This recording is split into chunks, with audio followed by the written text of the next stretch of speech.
नमस्ते, आप सभी का हार्दिक स्वागत। मित्रों, समास प्रकरण की हम लोग बात कर रहे थे और समास प्रकरण में संप्रदान तत्पुरुष हमने पढ़ा है। आइए बात करते हैं अपादान तत्पुरुष। अपादान तत्पुरुष की पहचान क्या है?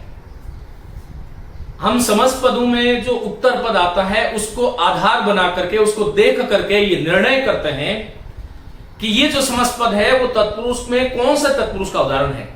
तो आइए, अपादान तत्पुरुष कहां कहां पर होता है? ऐसा कोई भी शब्द देखो जिसके अंत में मुक्त दिखाई दे दे।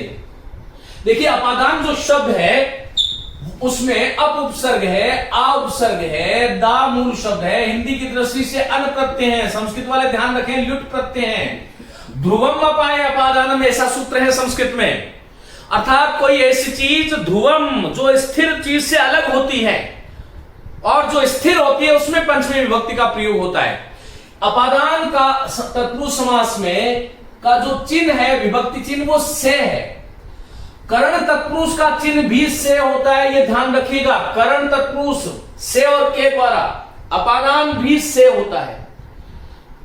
पूर्व के व्याख्यान में मैं इस बात को भली भांति समझा चुका हूं, आप लोग वहां समझ लें। ये जो से का प्रयोग होता है वो करण में, वो साधन अर्थ में होता है।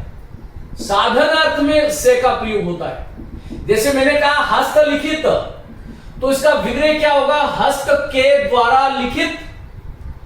और जैसे मैंने कहा धर्मयुक्त, धर्म से युक्त है, जुड़ा हुआ है। मदांध, मद से अंधा है। अपादान तत्पुरुष समास में भी से का प्रयोग होता है, लेकिन ये जो से है इससे किसका बोध होना चाहिए? विलग्नता का बोध होना चाहिए, पार्थक्य का बोध होना चाहिए, दूरीकरण का बोध होना चाहिए, अलग होने का बोध होना चाहिए। ये यदि हो रहा है अलग होने का बोध, तो वहां पर हमें अपादान तत्पुरुष मानना चाहिए। फिर बता रहा हूं, कर्ण तत्पुरुष का चिन्ह भी से है, अपादान तत्पुरुष का चिन्ह भी से है। करण वाला से साधन अर्थ में, जबकि अपादान वाला जो से है वह विलग्नता, पार्थक्य। ये विलग्नता और पार्थक्य स्थानगत हो सकता है, विचारगत हो सकता है, हृदयगत हो सकता है। क्योंकि दूरी जो है केवल स्थान की नहीं होती, विचारों की भी दूरी होती है, हृदय की भी दूरी होती है, मन से भी दूर होता है व्यक्ति। तो यहां पर ये जो से आया वो विलग्नता, पार्थक्य, दूरीकरण, अलग, और अपादान शब्द का अपमनि दूर करना, अपायो विश्लेष, जहां से कोई वस्तु पृथक हो रही है। जैसे मैंने कहा ऋण मुक्त, आपके ऊपर पहले ऋण था लेकिन अब आप इस ऋण से मुक्त हो गए हैं, तो ये स्थान की दूरी नहीं है। आप जो है जयपुर से निकल करके अजमेर या अजमेर से निकल करके दिल्ली नहीं गए हैं आप, लेकिन ये जो है ये भाविक दूरी है। पूर्व में आपके ऊपर ऋण था, अब आप उससे मुक्त हो गए, अलग हो गए हैं, अब आपके ऊपर ऋण नहीं है। तो यहां इसका विग्रह क्या होगा? ऋण से मुक्त, ऋण से मुक्त। अब ये धर्म युक्त का विग्रह भी धर्म से युक्त होता है। यहां पर भी से आया और यहां पर भी से आया, और ये सबसे कठिन है परीक्षार्थियों के लिए।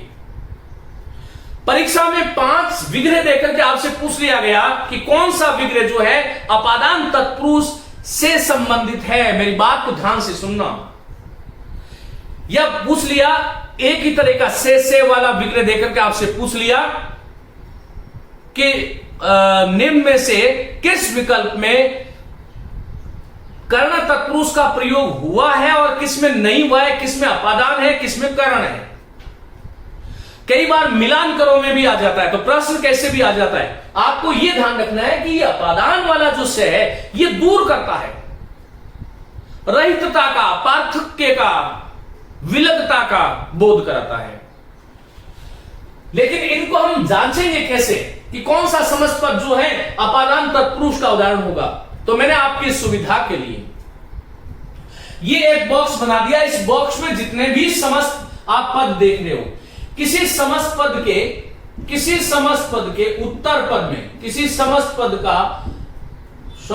का अंतिम शब्द या अंतिम पद, इनमें से कोई भी होगा तो वहां पर आपको अपादान तत्पुरुष करने में 1% भी हिचक नहीं करनी चाहिए। कीजिएगा आप। मुक्त शब्द आए, भ्रष्ट शब्द आए, हीन शब्द आए, विहीन शब्द आए, रहित शब्द आए, च्युत आए, विमुख आए। ये सब दूर करना कराने वाले शब्द हैं। निकाला, निर्वासित, निष्कासन, निष्कासित, बहिष्कृत, बहिष्कार, उत्तर, इतर, आगत, अतीत, पतित, निवृत्त, भिन्न, वासी, वंचित, उत्पन्न, उद्भूत, उत्पत्ति, शून्य, भीत, भय, विरक्त और जात। ये जितने भी कोई समस्त पद के आप अंत में देखो, आप हंसते खेलते अपादान तत्पुरुष करके आइएगा, कहीं कोई समस्या नहीं है। मित्रों, बात शुरू करते हैं। अब ये ऋण मुक्त वाले, मुक्त पद वाले कितने भी पद हो सकते हैं। ऋण मुक्त है, पाप मुक्त है, पद मुक्त है, बंधन मुक्त है, जान मुक्त है, संसार मुक्त है, जगन मुक्त है। जितने भी मुक्त, किसी भी समस्त पद के अंत में मुक्त शब्द आ जाए, शाप मुक्त है, ऋण मुक्त है, बंधन मुक्त है, पाप मुक्त है, जगन मुक्त है, संसार मुक्त है, भय मुक्त है। जहां भी मुक्त देखो उससे पहले से लगाना, और ये वाला जो से आ रहा है ये अपादान तत्पुरुष का है। नोट कर रहे हैं ना आप लोग। इसी प्रकार किसी शब्द के अंत में भ्रष्ट हो जाता है, तो भ्रष्ट शब्द का अर्थ होता है घृणा। भ्रष्ट धातु से बना है, कतप प्रत्यय। तो घृणा, किसी चीज से हट जाना। जैसे इस स्कूल का सबसे लोकप्रिय शब्द लिख देता हूं, पथभ्रष्ट। अब ऐसे तो शब्द इतने सारे हैं कि मैं शब्दों को लिखता ही जाऊं और आप देखते ही जाएं तो कोई समस्या नहीं है। लेकिन जरा ये ऑनलाइन कक्षाएं हैं, और इन कक्षाओं में मेरा मंतव्य यह होता है कि मैं कम समय से आपको अधिक से अधिक कैसे दे दूं, तो वो किसी तरीके से ही दे सकता हूं। उसके लिए कोई मुझे ऐसा तरीका अपनाना ही होगा जो आपके मस्तिष्क में बिल्कुल फिट हो जाए और आप भूलो नहीं। और विद्या में एक बात और ध्यान रखिएगा, आप जो भी सीखते हैं ना वो आगे सिखा दो।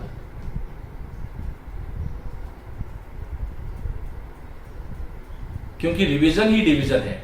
आपका रिवीजन कब होता है? जब आप आगे सिखाते हो। बहुत सारे विद्यार्थी जो हैं इस बात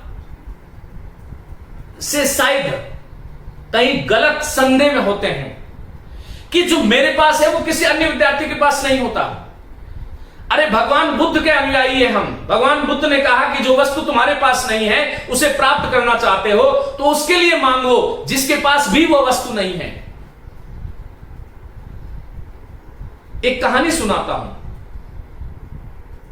एक बार क्या हुआ, एक युवती थी और प्रतिदिन शिवालय, शिव के मंदिर में जाती थी। प्रतिदिन, चाहे आंधी हो, चाहे तूफान हो, चाहे कैसी भी स्थिति आ जाए, वह प्रतिदिन जो है शिव के मंदिर में जाती थी और शिव की आराधना करती, जल चढ़ाती, वापस आ जाती। हजारों हजारों प्रकार के कष्ट उसको होते, लेकिन वह अपना नियम किसी भी स्थिति में नहीं तोड़ती। चाहे कितनी मूसलाधार बरसात और कितना भी आंधी तूफान और कितना भी कोई भी संकट आ जाए, लेकिन वो नियत समय पर उसी समय शिव के मंदिर में रोज उपस्थित हो जाती थी।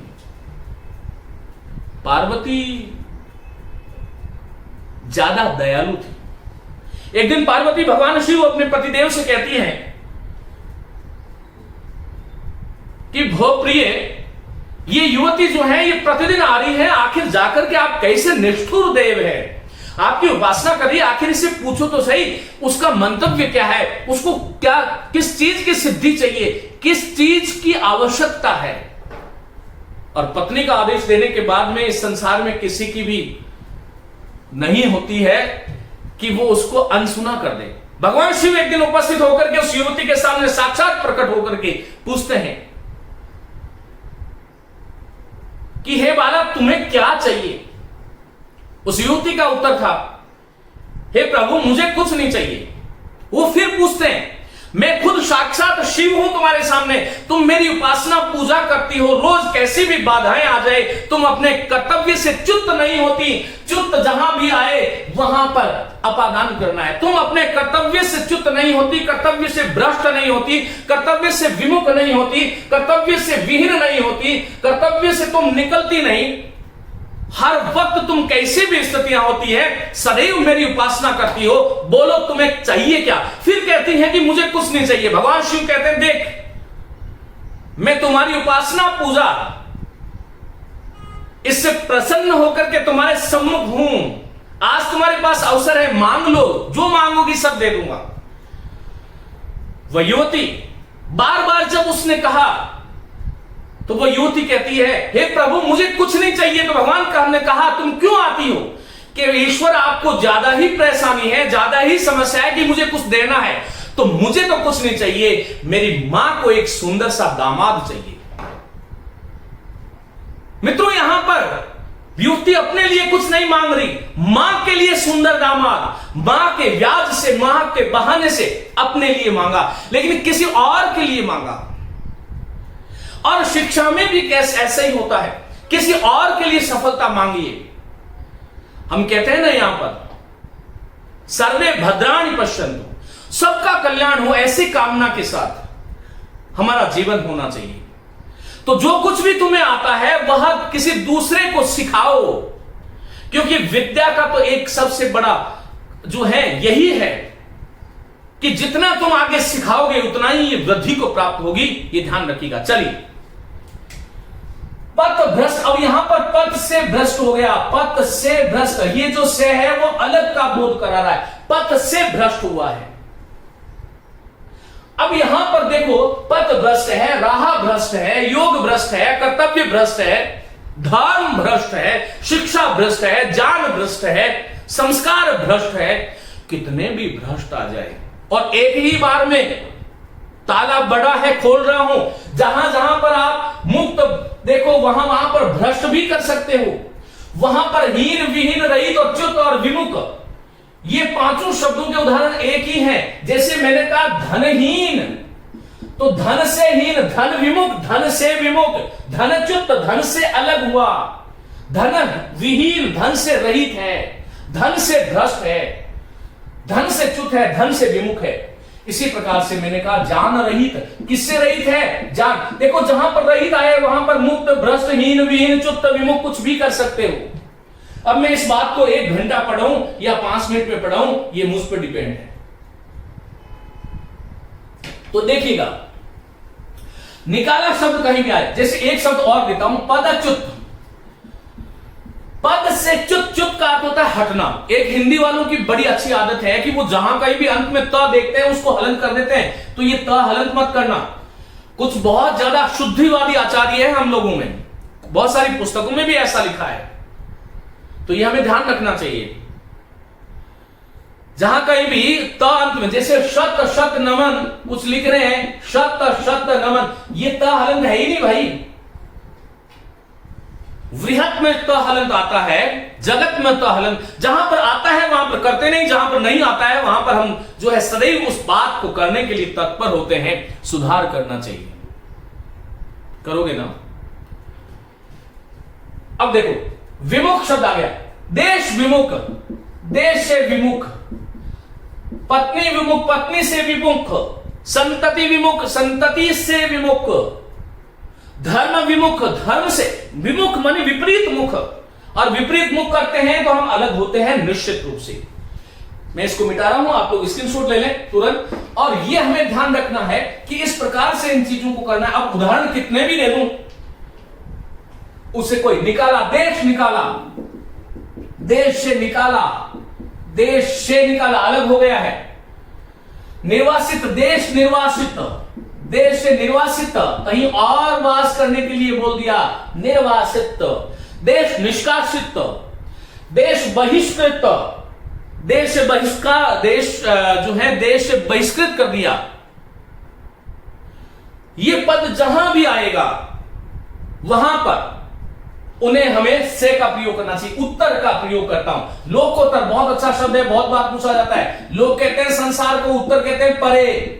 लोक से उत्तर, ये प्रश्न वाला उत्तर नहीं है, लोकोत्तर है। जन्मोत्तर, जन्म से उत्तर मानी जन्म के बाद में जन्मोत्तर है। विवाहोत्तर है, विवाह के बाद में विवाहोत्तर है। प्रेमोत्तर है, प्रेम के बाद से पश्चात, से उत्तर, के परे। वहां पर ये जो भाव आ रहा है उत्तर का, ये से है अलग होने के अर्थ में। लेकिन एक शब्द है प्रश्नोत्तर। अब आप यहां पर प्रश्नों से उत्तर मत कर देना, आपने तो आप कहोगे सर ने बताया था उत्तर पद आया था। प्रश्नोत्तर जो शब्द है उसका विग्रह होता है प्रश्न का उत्तर। व्याकरण रटने का विषय नहीं है, सीखने का विषय है, यह हमें ध्यान रखना है। तो प्रश्नोत्तर आ गया। इसी प्रकार इतर शब्द, जैसे मैंने कहा पाठ्यतर, पाठ से इतर माने अलग, पाठ्यतर संधि हो जाती है और इतर में डबल तर नहीं आता है, उत्तर में आता है। कहीं इतर की तर्ज पर, उसके अनुसरण पर आप वहां भी कर दो पाठ्यतर, पाठ्य से इतर, शिक्षणेतर, शिक्षण से इतर, विवाहेतर, विवाहेतर, विवाह से इतर, अलग, अन्य, भिन्न। तो इस प्रकार से अध्ययनेतर, मानवेतर, मानव से इतर जितने भी पशु पक्षी इत्यादि जो है वो मानवेतर इस शब्द में समाहित है। मैं इसको मिटा रहा हूं, आप लोग स्क्रीनशॉट ले लो। तो जहां पर ये पद देखो, अब भले ही इसको कितने पद दे दूं, देखो एक समस्त पद, एक उत्तर से, एक इतर से 50-50 पद लिख सकते हैं हम, लेकिन उसका प्रयोजन इतना है, गुरु दिशा प्रदान करता है, चलना शिष्य के हाथ में है। श्री कृष्ण ने अर्जुन को कभी धमकी नहीं दी, जान से माना नहीं तो कर्म को सिखाया, कर्म से नहीं माना तो भक्ति से सिखाया। अंत में जाकर के उन्होंने कहा, जब जान, कर्म और भक्ति तीनों ही निराधार हो गई, तीनों से अर्जुन नहीं समझ रहा था, मोह नहीं छूट रहा था, तब लास्ट में जाकर के उन्होंने धमकी दी, सर्वान धर्मान परित्यज्य मामेकं शरणं व्रज अहम त्वाम सर्वेभ्यो पापेभ्यो मोक्षयिष्यामि। अब अर्जुन सुन ले, तू जान से नहीं माना, कर्म से नहीं माना, योग से नहीं माना, तो अब सुन ले, तू अब सब धर्मों को त्याग करके मेरी शरण में आ जा, मैं तुझे सभी पापों से मुक्त, अहम त्वाम, मैं तुझको सर्वेभ्यो पापेभ्यो मोक्षयिष्यामि, मैं तुझे सभी प्रकार के पापों से मोक्ष दे दूंगा, छुटकारा दिला दूंगा, कुछ मत सोच, उठा धनुष, उठा युद्ध, उठा गांडीव और कर युद्ध। और आज उसी देव का जन्मोत्सव है, इसलिए मुझे बार बार याद आता है कि मैं आपको प्रेरित करूं। श्री कृष्ण के जीवन से बहुत सारी चीजें सीखी जा सकती है। चलिए, तो जहां पर इतर उतर, आगत शब्द में मैंने आपको कर्म तत्पुरुष बताया था, याद करें, नोट करें, आगत शब्द में, लेकिन 4 शब्द दे रहा हूं। एक तो है क्रमागत, एक है देशागत, एक है कुलागत, एक है दूरागत। ये जो 4 शब्द हैं, इन चारों शब्दों में आगत का अर्थ को नहीं है, से है, ये आपको ध्यान रखना है विद्यार्थियों। क्रम से आया हुआ, क्रम को आया हुआ नहीं, क्रम से आया हुआ, आगत मानी आया हुआ।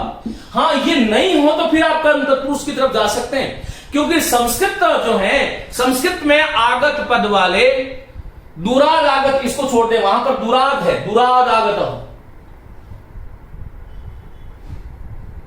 तो वहां पर कर्म तत्पुरुष है। द्वितीय आश्रित, अतित्त, पतित्त, पतित्त, गत, अत्यस्त, आपन, इस प्रकार से एक सूत्र है।